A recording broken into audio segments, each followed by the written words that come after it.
Arrasateko kulturola eraikinera etorri gara, izan be Arrasateko txakun txalaparta elkartiak 30 urte betetzen ditu aurten, eta urte horren arira elkarteko 3 kide batu ditugu hemen. Gorka, 30 urte, ez da komuru makala. Bai, aguro pasau da, ni ez noia 30 urteak, 21 urte noia ni txalaparta taldien, baina bai. Zuk 20 urte, baina 10 urte atzera 83an sortu zen ofizialki edo elkartia. Nondik sortu zen, zer dela eta?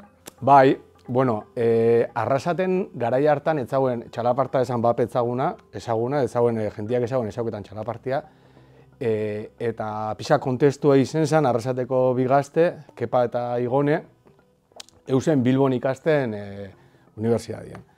Eta punta hausienan ikastaro baten, txalaparta ikastaro baten, Bilboko gaztetxe okupau barri bateko txalaparta ikastaro baten.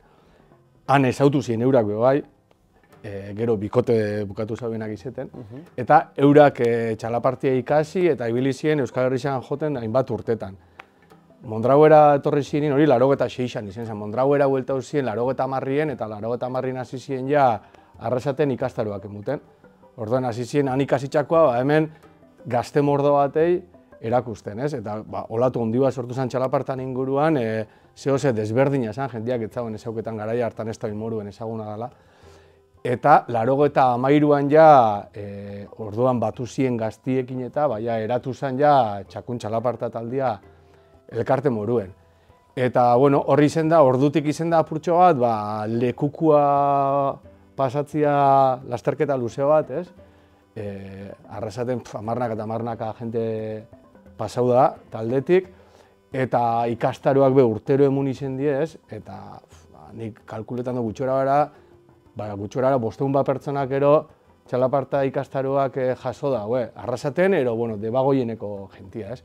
Orduan, kontestua da, 83an, azten di ikastaroak emuten, batzen da jentia, eta, bueno, lehenengo lokala dau gaur egun gaztebulegoa dauen eraikinean, hortik gero, pasetan da Severon dauen beste lokal batera, eta han urtiak emuten dituzte txalaparta, bai, bueno, klasiak eta emuten dago, baina baitxabe bai, han lokala txalapartia joteko, ez? Garai hartan Arrasateko txalapartarixak leku askotan ibili ziren joten, bai, nik konta guztienagatik, zela fan ziren, por ejemplo, Herrera de la Manchako martxetan eta jote zaren txalapartia, Fresnesen, Berlinera behoen ziren txalapartia joten. Esan gehik ni hasi nintzen 2002an edo, eta orduen ja ikastaroak emute zin San Isidro hor Zigarrolan, eta lokala zauen oin ospitxala dauenan atzekaldien, olako, itxukinez betetako lokal zar baten. Gero egisa da, ja, 2013an erabaki gauen txakunkide figura sortzia, apurtxo bat taldia egonkortzeko, indartzeko, eta saiatzeko jentia taldera batzen eta mantentzen, ez? Eta egisa izan zen oso ideia ona, zemun zauen fruituak urte gutxitan, ez? Urte gutxitan pasau gitzen izetetik 3-4 pertsona 15 talde batera. Eta horrek emuskun aukeria ja, lehenengo txalaparta festak antolatzeko, lehenengo txotxpartak, sagardotegire irterak, mendire irterak, udalaitzera egoan txalapartia, eta bestein bat gauza, ez? Eta itxura bera, gaur arte hori. Hori da, bai, izan be, batetik bestera bai, baina nagusiki hemen Arrasaten, herri mailan, eukiozue indargunia, ez da? Hori da, bai, egisa da hemen inguruko herrixetan baiaran ez da egon talde egonkorrik. Orduan, inguruko herrixetako jentia askotan etorri behar izan da Arrasatera, txalaparta ikastarora ikesteko, ez? Arrasaten zorionez beti egonda taldia, beti mantendu da, jende gehixaukin ero gutxiagokin bizirik egonda, eta egisa da baiarako referentzialtasun puntu hori bai auki dagoela, ez? Eta gehixau ja zigitzenetik txalaparta festak antolatzen, pixkat baiarako jentia ona erakartzen.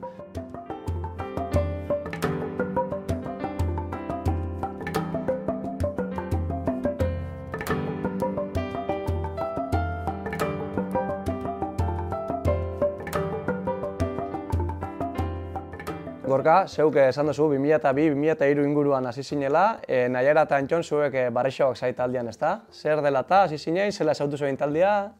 Bueno, ni sartu nintzen taldean 2018an, Gaztebulegoko ikastaro baten bitxartez, baitza Antxon be, ikastaro berdinean ezagutu gitzen. Hirurok gaur egun kide zaituztegu. Ez dakit, ze 30 urteen ostian, ez? Ze osasun dakon taldiak, zela dauen? Gaur egun taldian gara 10 bat bazkide, eta gure egunerokoa etortzen gara ona 2 astetik behin, txalapartari profesional etortzen zaigu guri klasiak ematera, eta hori, aukera daukagu txalapartan hasteko nolabait, ez? Eta gainontzian herrira begira ere antolatzen ditugu aurten bezala egitaro desberdinak edo proiektu desberdinak ere martxan jartzen ditugu. Eta hala nola herri desberdinetako jaietan tailerrak ematen ditugu, txotxparta, mendiparta eta holakoak antolatzen ditugu. Naiara, Antxonek aipatu dau txotxparta, izan be, urteurren abe basabitzai ospatzen, eta naiz da urteroko ekintza bada, urteurreneko ekintza moduan planteau duzue aurten, eta hoxe izango da urtengo lehenengo ekintzia, ezta? Bai, apirilean 21 izango da txotxparta, herrira zabalik dauen ekintza bada, beti bezala, eta iratin dago izen ematia jarritxa, zerrendia, eta apirilak 17 arte edo egongo da aukeria izena emuteko. Eta hortik aurrera begira, ze gehiago, ze aurreratu leke urteurrenak ze emungo dau? Bai, maiatzean zehar, zehazki maiatzeko larun batetan, antolatu dugu baita herrira begirako ikastaro bat, txalaparta ikastaro bat, gazte bulegokakin elkarlanean. Maiatzak 6-tik hasita, 3 larun bat, eta ikastaroakin amaitzeko, azkenengo larun bata, mendiparta ere daukagu. Oso ondo, lehen Gorkak aipatu dago, ezta, herri mailan hainbat ekintza egin dituzuela, txalapartia ikustarazteko, eta atiak beti dakotzue zabalik, ezta, elkartera txalapartarekiko interesa dakone honor zuenera batu ezke batzia gura badau edo, atiak beti dakotzue zabalik, ezta, hori bai. Bai, edonorentzat atiak zabalidaz, beraz txalaparta gustoko badauko norbaitek, gerturatu daizela taldera bildur barik. Bai, gizonezko eta baita emakumezko, izan behar da, gaur egun, naizta historikoki emakumeak bai ondian taldian, gaur egun zuzaitugula emakume bakarra, ezta? Txalapartiakin pasetan da fenomeno apur bat berez isa, ez? Beste kultur bat talde batzutan emakumeen presentzia handixa izeten da eta gizonezkoena, ez? Txikinagoa, eta gure kasuan alderantziz da. Historikoki taldean emakumeen presentzia handixa izen da, eta gaur egun emakume bakarra naz, eta momentu hau aprobetxetia gure geuke emakumeek deialdixa itxera, txalapartia gustoko badaukie, gerturatu daitezela taldera, presentzia femeninua asko eskertuko gauen. Deialdixa inja geratu da beraz, gizonezkoentzat, baina baita emakumezkoentzat be. Bukatzeko eskatuko zuet esaldi baten, edo labur behintzat zer dan, ez, zeuendako txalapartia, zer emuten dutzuen, zeuei txalapartiak? Bai, niretako txalapartia da ondo pasetako espazio bat, lagun asko inoten leku bat, ez? Eta pixkat gure sustraiak eta holan, ez? Bizirik irauteko eta pixkat globalizazio kultural honetan bada pixkat guriari usteko militantzia bat. Niretako txalapartia da oso barruan daroieten euskal folkloretik gertu egoteko aukeria eta oso giro ona dauen herriko kultur talde baten parte izeteko aukeria emuten duztena. Eta niretzako disfrutatzeko eta beste pertsona batzuekin konektatzeko bitarteko bat. Azkenean bin artean jotzen den instrumento bada. Esango nuke, ausartuko nintzake esatera dela instrumento bakarra 2 pertsona behar dituena, uste dut, okerez banabil.